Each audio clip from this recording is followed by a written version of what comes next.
오늘 하나님께서 우리에게 주신 말씀은 마태복음 14장의 말씀입니다. 신약성경 23면에 있는 마태복음 14장 1절로 12절까지의 말씀을 제가 대표로 봉독하겠습니다. 그때 분봉왕 헤롯이 예수의 소문을 듣고 그 신하들에게 이르되 이는 세례 요한이라. 그가 죽은 자 가운데서 살아났으니 그러므로 이런 능력이 그 속에서 역사하는도다 하더라. 전에 헤롯이 그 동생 빌립의 아내 헤로디아의 일로 요한을 잡아 결박하여 옥에 가두었으니 이는 요한이 헤롯에게 말하되 당신이 그 여자를 차지한 것이 옳지 않다 하였음이라.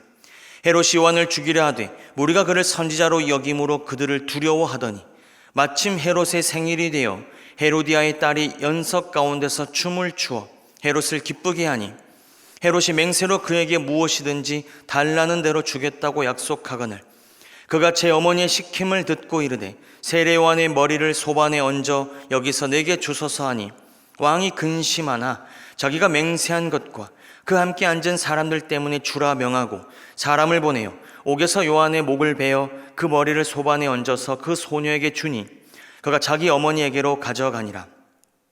요한의 제자들이 와서 시체를 가져다가 장사하고 가서 예수께 아뢰니라. 아멘. 오늘도 하나님의 은혜를 사모하여 말씀을 듣는 여러분 모두에게 삼위일체 하나님의 은혜와 사랑 그리고 교통하심의 축복이 가득할 수 있기를 바랍니다. 계속해서 우리는 마태복음의 말씀을 연속적으로 읽어오고 있습니다. 그리고 오늘 우리가 읽은 이 본문 말씀에는 세례 요한이 죽임을 당했던 사건의 전말이 기록되어 있습니다. 오늘 보면 1절 말씀을 보니까 그때에 라는 말로 시작합니다. 여기서 말하는 그때라고 하는 시점은 갈릴리 지역을 중심으로 이루어지던 예수 그리스도의 사역을 통해 예수님에 대한 기대가 커져가는 시점을 말하고요. 동시에 예수를 거부하는 반대자들의 적개심 또한 표면화되어 가던 시점을 말합니다. 또한 이 시점은 당시 유대인들에게 큰 경각심을 불러일으키며 많은 이들에게 선지자로 인정받았던 세례 요한이 죽임을 당한 이후의 시점이기도 했습니다. 특히 우리가 이와 같은 요한의 죽음에 주목할 필요가 있는 것은 세례 요한의 죽음을 기점으로 예수님의 사역에 특징적인 일들이 일어났기 때문입니다. 그중 하나는 세례 요한의 죽음 이후로 예수께서 공개적으로 자신을 드러내시며 메시아로서의 사명을 이루어 가셨다라는 점에 있습니다. 제가 마태복음 4장 12절부터 17절까지 말씀을 읽어보겠습니다. 예수께서 요한이 잡혔음을 들으시고 갈릴리로 물러가셨다가 나사렛을 떠나 스불론과 납달리 지경 해변에 있는 가버나움에 가서 사시니 이는 선지자 이사야를 통하여 하신 말씀을 이루려 하심이라. 일러스되 스불론 땅과 납달리 땅과 요단강 저편 해변길과 이방의 갈릴리여 흑암에 앉은 백성이 큰 빛을 보았고 사망의 땅과 그늘에 앉은 자들에게 빛이 비치었도다 하였느니라.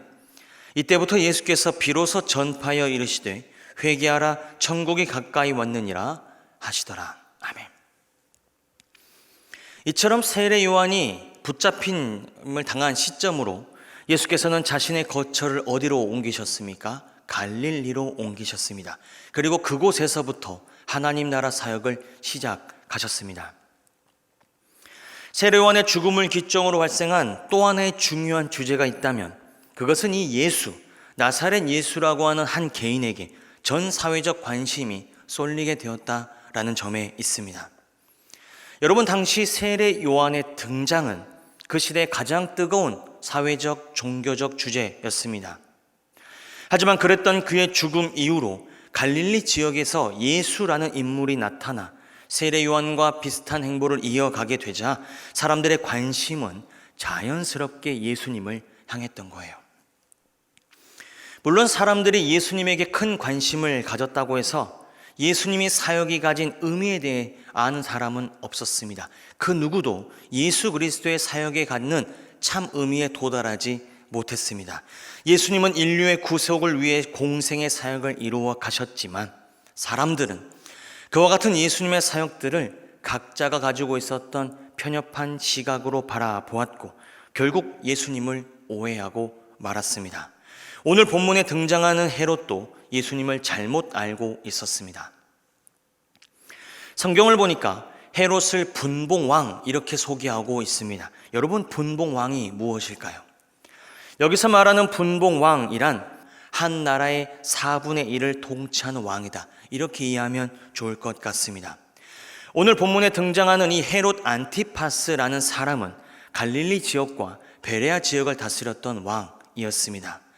그랬기에 그는 그 시대에 그 지역을 주 무대로 활동했던 세례 요한, 그리고 예수님과 관계가 깊을 수밖에 없었던 겁니다. 결국 세례 요한의 죽음에 관여했을 뿐만 아니라 십자가를 지시기 전날 예수님을 신문했던 사람 역시 이 헤롯이었기 때문에 그렇습니다. 그런 점에서 그는 세례 요한과 예수님의 처형에 직접적으로 혹은 간접적으로 관여했던 인물이다, 이렇게 평가할 수 있겠습니다. 누가복음을 보면 예수께서 이 헤롯이 가진 교활하고 간사한 성품 때문에 그를 여우 이렇게 부르는 장면도 나타나 있는데, 이를 통해서 우리는 이 헤롯이라고 하는 인물이 어느 정도의 인물인지를 가늠해 볼 수가 있죠. 오늘 본문은 이처럼 예수님에 대한 기대와 관심이 커져가던 시점에 세례 요한의 죽음에 관여했던 헤롯의 반응에서 출발해서 헤롯과 그의 가정이 행했던 죄악상을 낱낱이 우리에게 고발하고 있습니다. 함께 말씀을 살펴보면서 오늘 우리가 마음에 새겨야 될 믿음의 모습은 무엇인지 확인해 보도록 하겠습니다. 먼저 오늘 본문 1절과 2절 말씀을 제가 읽어보겠습니다. 그때 분봉왕 헤롯이 예수의 소문을 듣고 그 신하들에게 이르되 이는 세례 요한이라 그가 죽은 자 가운데서 살아났으니 그러므로 이런 능력이 그 속에서 역사하는도다 하더라. 아멘. 지금 읽은 말씀을 근거로 우리가 알아야 될 첫 번째 믿음의 모습이 있다면 그것은 예수 그리스도를 바르게 알고 바르게 믿는 사람은 복 있는 사람이다 라는 사실입니다. 여러분, 요한과 예수님은 분명 다른 사람입니다. 물론 요한과 예수님이 전파했던 메시지에는 닮은 점이 있다라고 평가할 수 있겠습니다만 요한과 예수님은 엄연히 다른 인물이고 감당했던 사역 역시 전혀 달랐습니다. 하지만 헤롯은 예수님의 소문을 듣자 세례 요한이 죽은 자 가운데서 다시 살아났다라고 여겼던 거예요. 그러니까 자기가 죽인 세례 요한이 부활해서 예수님이 되었다, 이렇게 본 겁니다. 이와 같은 세례 요한의 반응은 당시 요한과 예수님을 닮은 꼴로 여겼던 사람들의 반응과도 결을 같이 하는데, 실제로 당시 사람들 중에는 예수님을 세례 요한으로 본 사람들도 있었습니다. 요한복음 1장의 기록을 토대로 볼 때에 세례 요한을 메시아로 생각하는 사람들이 있었다라는 점에서 우리는 당시 사람들이 요한과 예수님을 비슷하게 보았음을 짐작해 볼 수가 있죠.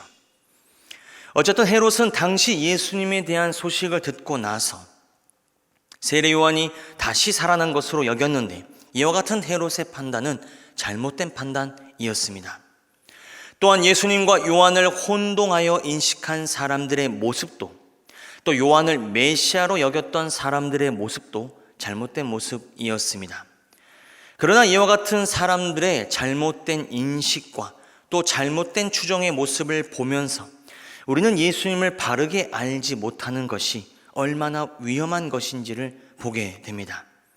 여러분, 예수님을 잘못 알게 되면, 바로 알지 못하면 이런 문제에 빠지게 되는 거예요.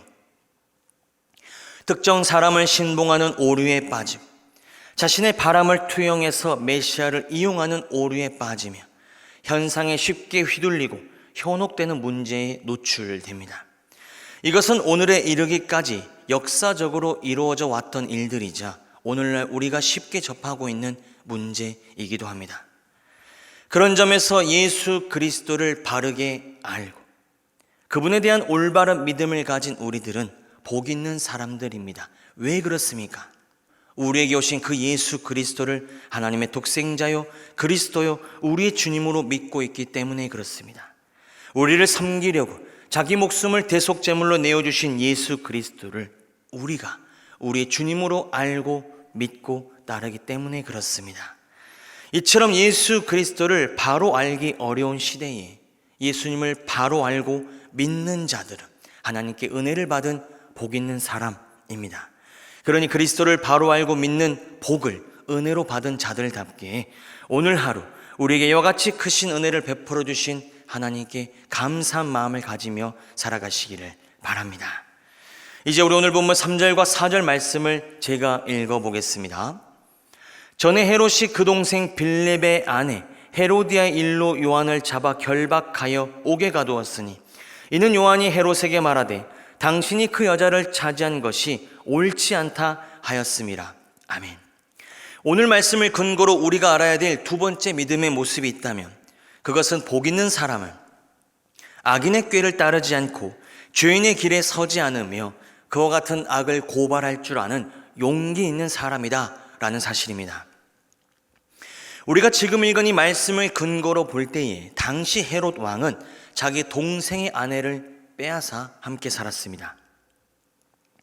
그리고 세례 요한은 그것이 옳지 않다 이렇게 말하며 헤롯의 잘못을 지적했는데 문제는 헤롯이 그와 같은 책망 듣기를 거부하고 잘못을 지적했던 요한을 결박하여 옥에 가둬버렸다라는 점에 있습니다.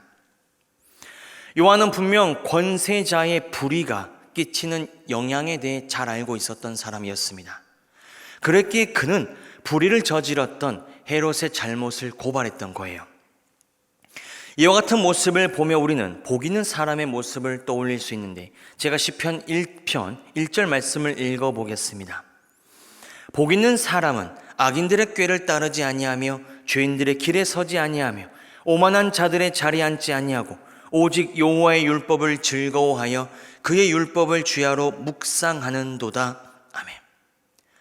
여러분, 지금 읽은 이 말씀처럼 복 있는 사람은 하나님의 말씀을 주야로 묵상하는 가운데 말씀을 근거로 바르게 판단할 줄 아는 사람, 정의를 정의로 바르게 볼 줄 아는 사람, 그리하여 악인의 길, 죄인의 길, 오만한 자의 자리를 거부할 줄 아는 용기 있는 사람을 말합니다.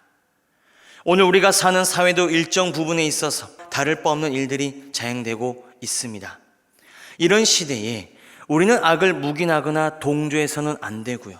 오히려 하나님의 마음을 배우고 닮아가려는 성도들답게 세례 요한처럼 세상을 밝히는 데에 마음을 쓰고 그 마음을 행동으로 옮기는 용기 있는 그리스도인들이 되어야만 하겠습니다.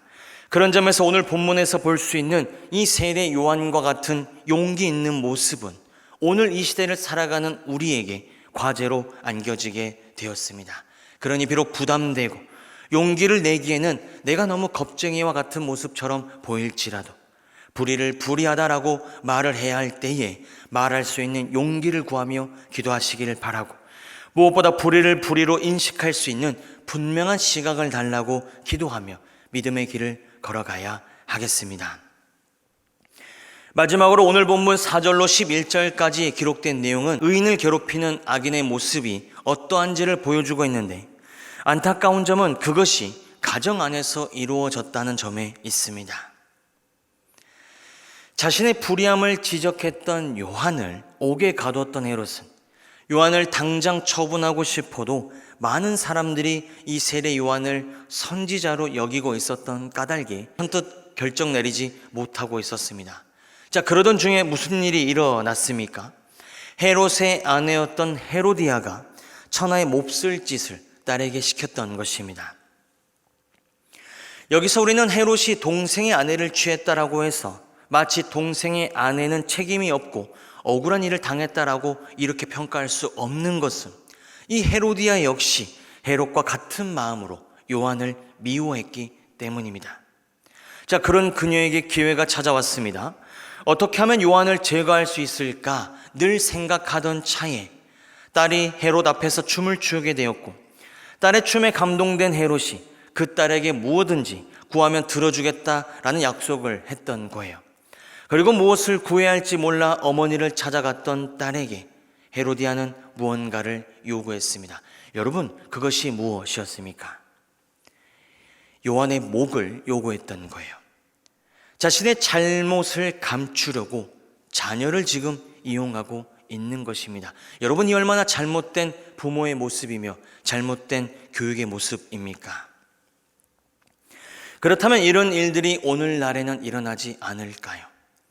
뭐 정도의 차이는 있을 수 있겠으나 헤롯 또는 헤로디아처럼 악을 행하고도 악으로 여기지 않고 오히려 악을 지적하는 자들을 악인으로 몰아가는 일들이 자행되고 있으며 급기야 의인을 죽음으로 내몰는 일들도 이루어지고 있죠. 여러분, 이처럼 세상에는 악이 창궐합니다. 하지만 기독교의 사명은 그런 악과 부조리를 수수방관하지 않고 그 죄악을 지적하고 악을 몰아내고 정의와 의의 세계를 만들어야 함을 우리는 잘 알고 있습니다.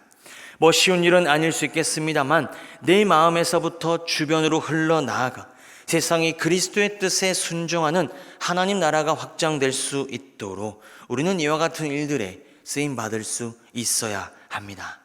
그러니 이 진리를 마음에 잘 새기시고 오늘 하루 우리가 믿는 예수 그리스도께서 누구신지 그분에 대한 올바른 암과 믿음을 가질 수 있게 해달라고 성령님의 도우심을 구하며 기도해 보시기를 바랍니다.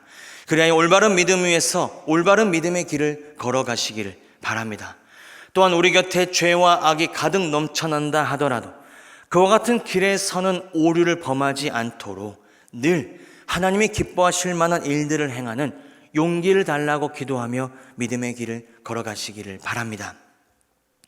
그리하여 혼탁한 이 시대에 예수 그리스도를 건강하게 믿는 신앙인이 되어 하나님을 기쁘시게 해드리는 우리 모두가 될 수 있기를 주님의 이름으로 축원드립니다. 이 시간 주신 말씀 기억하며 함께 기도하겠습니다. 크게 두 가지 기도 제목으로 기도하실 때에 먼저 예수 그리스도를 바르게 알고 바르게 믿을 수 있도록 우리의 올바른 믿음을 구하며 기도합시다. 특별히 명절을 보내며 우리의 가정이 예수님을 믿는 믿음의 가정이 되도록, 믿지 않는 지체가 있다면 그 지체가 예수 그리스도를 알고 믿음을 가질 수 있게 해달라고 이와 같은 마음으로 기도합시다. 두 번째로 기도하실 때 우리 곁에 죄와 악이 가득 넘쳐난다 할지라도 그와 같은 길에 사는 오류를 범하지 않게 해달라고, 그리고 하나님이 기뻐하신 만한 일들을 행할 줄 아는 복 있는 사람, 용기 있는 사람이 되게 해달라고 이 시간 이와 같은 마음으로 기도하며 나아가겠습니다. 기도합시다.